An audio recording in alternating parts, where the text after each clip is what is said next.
Russos brand family. We are family.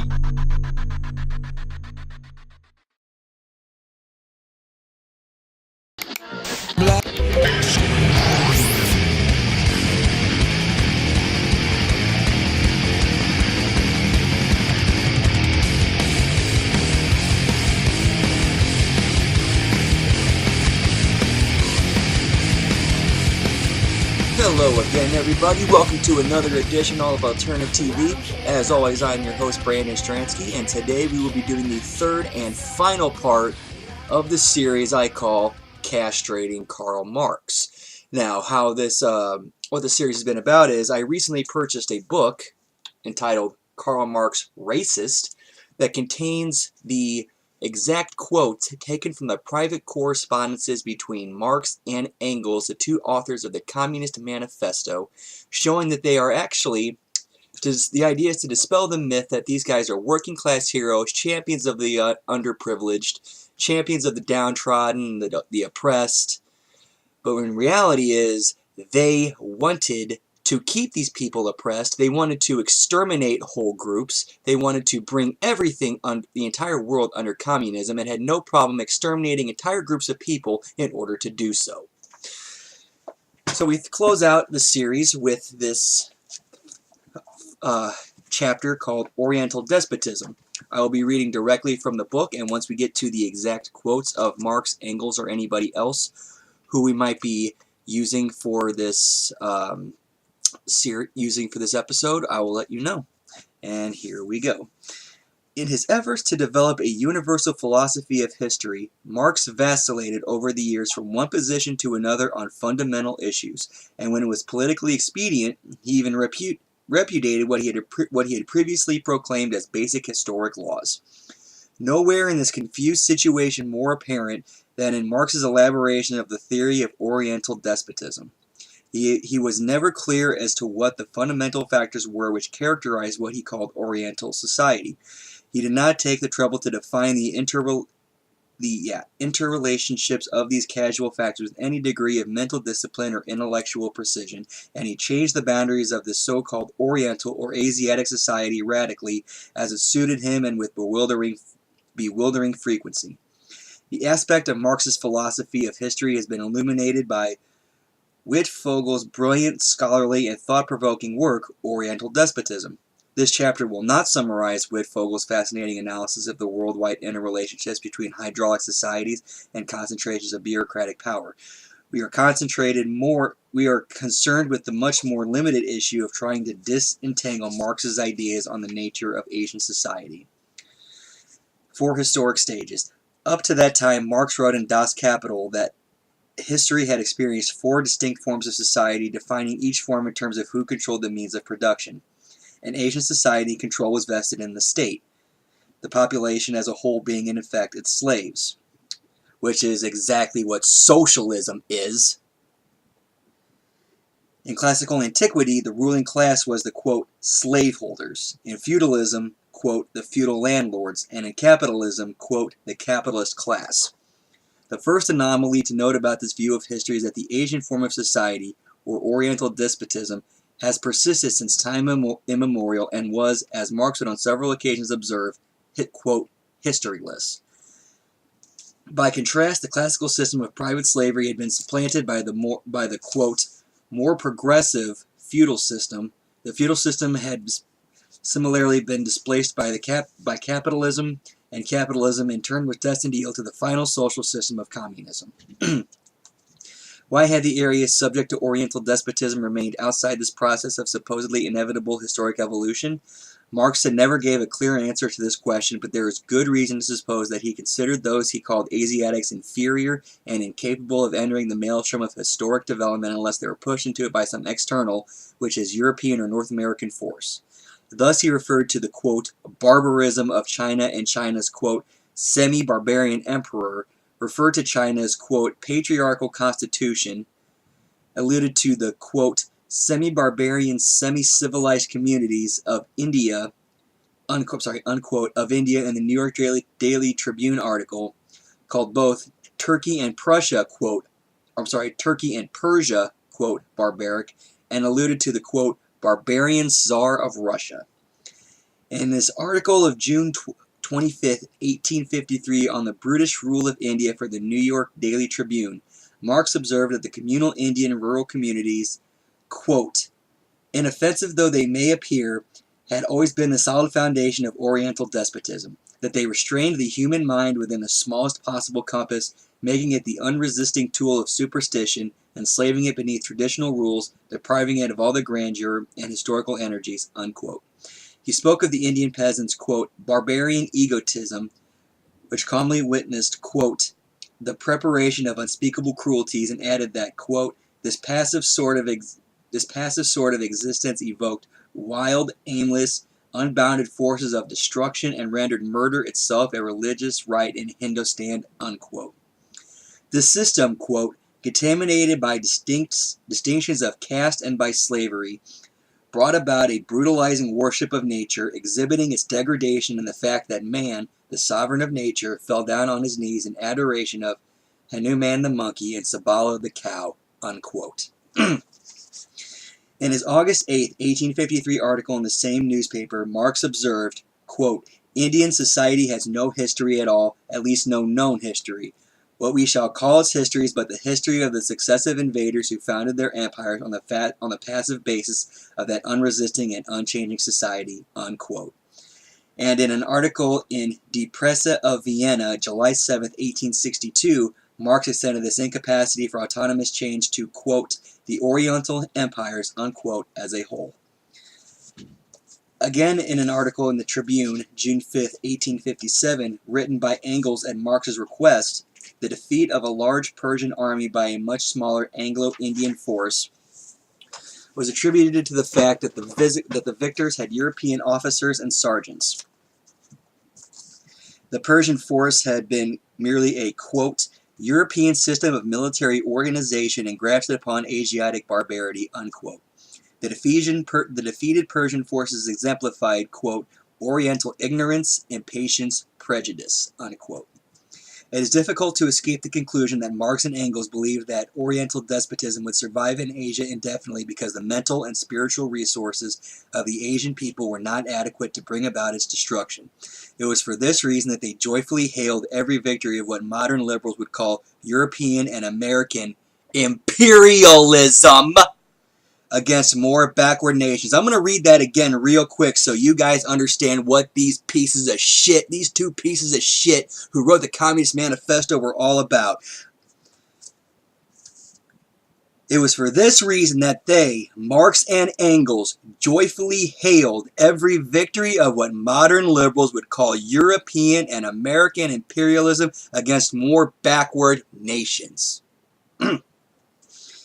Marx wrote that the British conquest of India had involved commission of, quote, of many, quote, crimes, but nonetheless Britain, quote, was the unconscious tool of history in bringing about the revolution, unquote. He right there just supported the British imperialist conquest of India.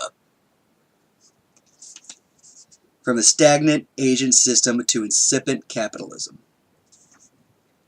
It was in the interest of these backward and barbarian peoples that they be kicked, pushed, or cajoled into civilization by whatever agency was available. Engels supported the French conquest of Algeria, noting that the Bedouins were a quote, nation of robbers who lived in a, quote, barbarian state of society. Concerning the American victory over Mexico in the 1840s, Engels wrote in the Neue Rheinische Zeitung, which will, if it comes up anymore, I'll refer to as NRZ, in February 15th, 1849. This is what he had to say about the American imperialist conquest of California from the sovereign nation of Mexico. Is it a misfortune that magnificent California was seized from the lazy Mexicans who did not know what to do with it? All impotent nations must in the last analysis owe a debt to those who, under the laws of historic necessity, incorporate them in a great empire, thus allowing them to take part in a historic development which would otherwise be impossible for them. Evidently, such results cannot be achieved without crushing a few sweet little flowers. Without violence, nothing is ever accomplished in history. Marx and Engels were genocidal imperialist warmongers, and we are learning that right here. What was Oriental despotism? Karl Marx had borrowed the idea of Oriental despotism from such classical economists as Richard Jones, Adam Smith, James Mill, and his son John Stuart Mill, and also from Hegel's philosophy of history. Well, what were the essential ingredients of this system? In his articles for the New York Daily Tribune, Marx stressed that the alleged fact that the Hindus had in common with, quote, all Oriental peoples certain specific characteristics. Quote, climate and territorial conditions, unquote, made, quote, artificial irrigation by canals and waterworks the basis of Oriental agriculture, unquote. The administration of these enormous water-controlled projects required a centralized despotic state which appropriated the social surplus and was therefore the ruling class. Unfortunately, there were a few things wrong with this formulation. What were the common, quote, climatic and territorial conditions, unquote, that embraced such different Oriental countries as India, China, Manchuria, Japan, and the Siberian steppes? And if hydraulic control necessarily implied a total despotism and an omnipotent state which ruled the entire population except the bureaucracy, how did it happen? Engels once asked that the Dutch had managed to create and maintain a superb system of water control through their dikes and polders on the basis of voluntary cooperation and democratic institutions. John Stuart Mill, in his Principles of Political Economy, had characterized this sort of Asian society as, quote, political slavery by a, quote, dominant bureaucracy in which the masses had no rights. When Marx was finishing the first volume of Das Kapital, the proud Hannists were attacking him for advocating an omnipotent, centralized state in which the common people would have little or no freedom, which is exactly what communism and socialism is. Democracy leads to socialism, socialism leads to communism, and that means screw you, screw your rights, screw your property, screw your ability to speak freely. Your freedom means nothing in those societies. Where was I? After his publication, Bakunin resumed the attack in much stronger terms and with greater political impact. He charged Marx with attempting to set up an elitist bureaucratic dictatorship in the name of the workers, but actually designed to oppress and exploit the workers and peasants and strip them of their freedom and legal rights. That is the reality of socialism. Marxism, quote, begets despotism on one hand and slavery on the other, unquote. Oriental despotism had too many of the characteristics of Marx's and Engels' future utopia, as their enemies perceived that society for the fathers of scientific socialism to be comfortable with it. Engels waffled on this dangerous issue, and by the time he published his Origins of the Family, an attempted hybridization of the popular anthropology of Lewis Morgan's Ancient Society with Marxism, he simply scrapped the whole concept of Oriental despotism. What was the main reason for this drastic change? Inability to fit the Asian despotism stage into the Morgan-Marx synthesis, or a desire to ward off political attacks by Bakunin's anarchist followers. While Wittfogel emphasized control of water as the main element in Oriental despotism, Marx was more inclined to give primacy to lack of private ownership of land. Bernier correctly discovers the basic form of all phenomena in the East. He refers to Turkey, Persia, Hindustan to be the absence of private property in land. This is the real key even to Oriental heaven, unquote. Neither Marx nor Engels had more than a superficial knowledge of Asian history. They had read a few standard books of the sort that were readily available to the average literate and educated European of the day, but their learning was a thin veneer over vast depths of ignorance. In short order, Marx discovered that there was a small exception to the great generalization about human history that he had just discovered. There was private ownership of land in China, although that's not the case anymore these days. This did not, however, prevent him from proceeding with the generalized picture of Asian or Oriental societies being comprised of self-sufficient villages holding their land in common, largely isolated from each other and from civilization. Quote, the whole Indian Empire, not counting the few larger towns, was divided into villages, each of which possessed a completely separate organization, formed a little world in itself, unquote. The implication seems to be that these Asian countries are, and from time immemorial have been, congeries of self-sustaining, quasi-communal large villages combining agriculture with enough handicraft industry to make them self-sufficient. But if Marx had taken the trouble to read even such an obvious popular source as Marco Polo, he might have discovered that the region he was writing about, with such superlative self-assurance, had had larger cities than Europe for centuries. The picture in Marx's mind departed from reality in other respects. One would have imagined that cosmopolitan intellectuals of the stamp of Marx and Engels would have at least been aware of the contributions of Japanese, Chinese, and Indians to philosophy, science, medicine, technology, navigation, and warfare, to mention only a few fields at random, that they would have realized that we in the West owe our number system and hence algebra to Indian mathematicians, that the Chinese developed printing before Europe, had seagoing merchant ships large enough to export silk to Rome in the first centuries of the Christian era, used rockets effectively in warfare against the Mongol invaders in the 13th century, and so on, all of which seems in obvious conflict with the picture of vast areas of self-sufficient villages steeped in barbarian superstition and without any past that could be worthily be called a history. In this summary, I omit the prodigious achievements of Indians, Chinese, Japanese, Persians, and other Asians in architecture, sculpture, painting, and the other plastic arts because Marx was almost totally impervious to the sensual world, and there is no record that he was really aware of them. This, incidentally, seems to be a characteristic fairly common among political and religious fanatics of all stripes, and particularly common among the founding fathers of world communism.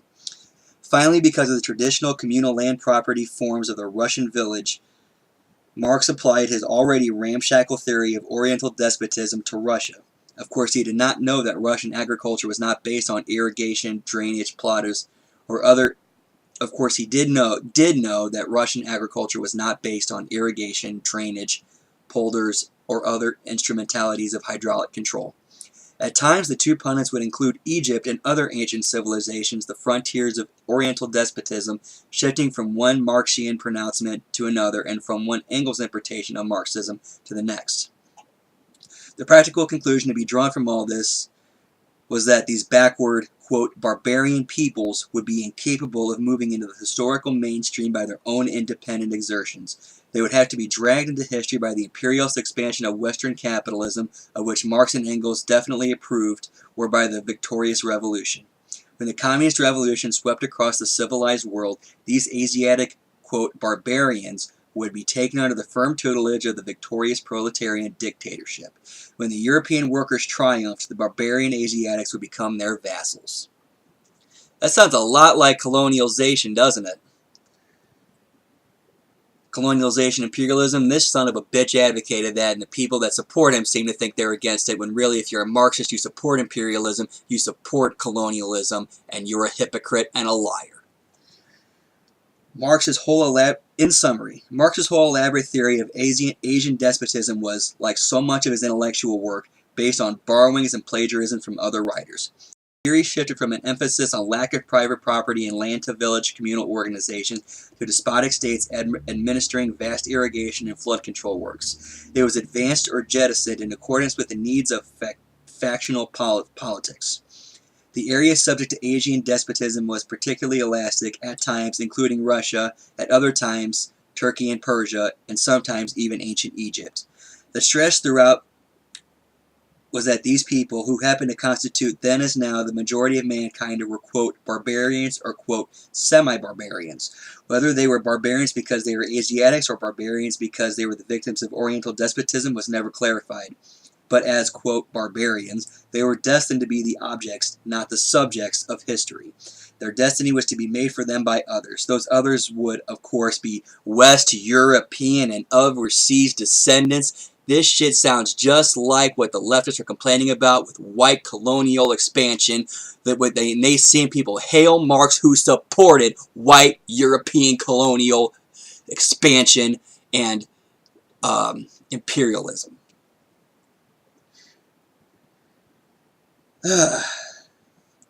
Did this fate face Asians and Russians only, or did it also apply to Latin Americans, Middle Easterners, and African Negroes? On this matter, Marx and Engels gave posterity no guidelines to follow.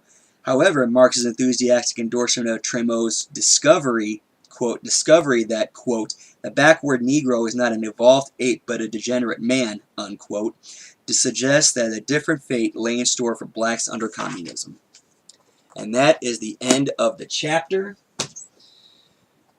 Hopefully that ruffled some feathers. Hopefully that kind of gave you guys an idea of what Marx and Engels were actually all about, what they supported, what their goals and agendas were, and how they actually felt about non-white Europeans. That is it for this series, and I will be back next time with the latest edition. We'll be going back to normal with Alterna TV. Hope you guys enjoyed, and we'll see you next time.